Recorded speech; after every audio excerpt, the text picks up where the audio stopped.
The gridirons around Michiana. This is 16 Sports Extra, brought to you by Monty's Best One Tire and Auto Care.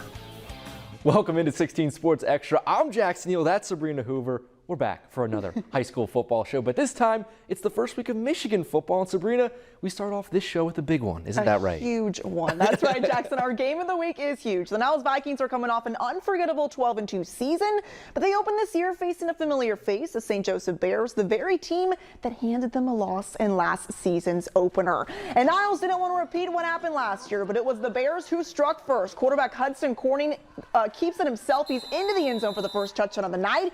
2-point conversion, no good, but St. Joseph leads it 6-0. And it stayed 6-0 for quite a while. Both defenses played outstanding, including this guy, Ward Shinney picks up Corning, slams him down. Take another look at that. I mean, are you kidding me? That's my play of the night if we had one. Now back to offense. The Vikings wanted to respond here, and they sure did. William Turnbull into the end zone for 6, and they get the extra point to take the lead 7-6. The Vikings led 7-6 at halftime, but the Bears came out swinging again. Corning hands off to Ice Dixon. Again, 2-point conversion, no good, but they retake the lead here 12-7. But just like the Vikings did earlier, they respond. Brandon Welsh, look at that extra effort there at the end.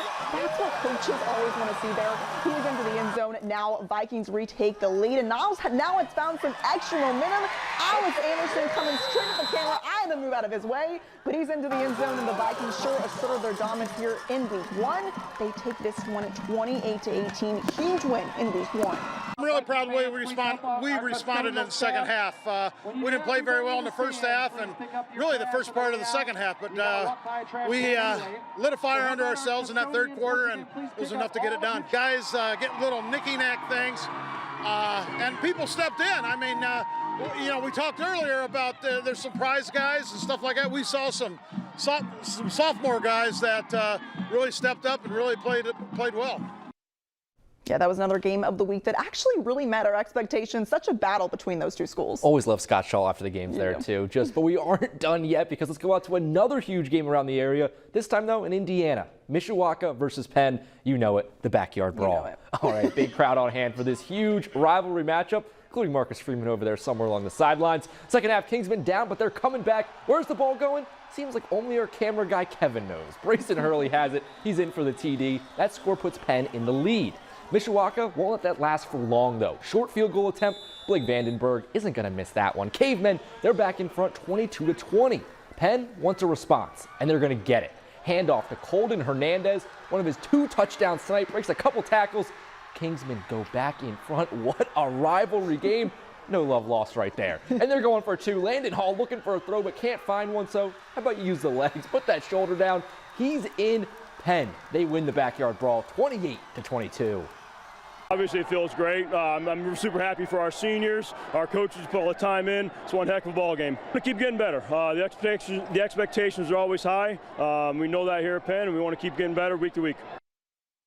2 really talented teams right there. But Sabrina, we're just getting started here tonight. Exactly. Yeah, everyone stay where they are, because we now move to Elkhart versus Northridge. Both of these teams are coming off a loss in week 1, and they look to get back in the win column.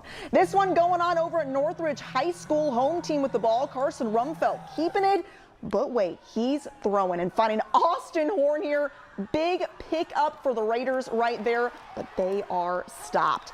Later on, Elkhart is punting. Northridge calls for the fair catch, but this one is muffed. The Lions fall on top of it. Big play right there for the visitors to get things going. Lions trying to get a touchdown right on the doorstep, but the throw is picked off. Hayden Gorbel with the interception. Huge play right there, but it doesn't matter for much longer, because Elkhart gets another chance. They're able to capitalize. Micah Jarrell on the quarterback keeper goes in for 6. Elkhart wins this game big, 17-7. Now let's go out to New Prairie, where the Cougars were hosting Northwood. New Prairie here on 4th down, trying to get something going, but it's stuffed by Mason London right there. Turnover on downs. Ensuing Panther drive, handoff up the middle to Austin King. Finds just enough space right there. Northwood up by double digits after that touchdown. Next Cougar possession, they're running the ball, but it pops out. Fumble, huge pile. Finally, when all of it is cleared, Northwood is the team that comes up with possession.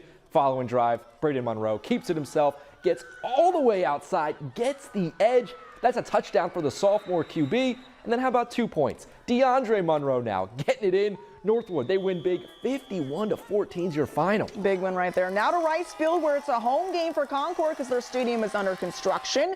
Minutemen have the ball. Hand off to the outside to Reese Brevard, and don't let him get the outside edge because when that happens, you're not able to catch up to him. Goes all the way to the house for 6 as Concord is cruising in this game. Huge, big momentum there. Concord has the ball again, and if it worked once, why not try it again? Brevard with another handoff. He's going in for another touchdown. Minutemen are in control of this football game, but Jimtown was trying to get something going. They switch it up with a quick throw along the sideline. Colton Vidal with the catch. He's running. Huge game for the Jimmies, but it's not enough. They dropped this game 41-13. So many great matchups right there in Indiana and Michigan. It's only our second week of high school football. Remember that. It seems like the competition just keeps heating up this early. And it makes the show even more exciting. But stay put because we aren't done yet. We will have more highlights and scores from around the area when we come back. But first, here's those lottery numbers. Good luck.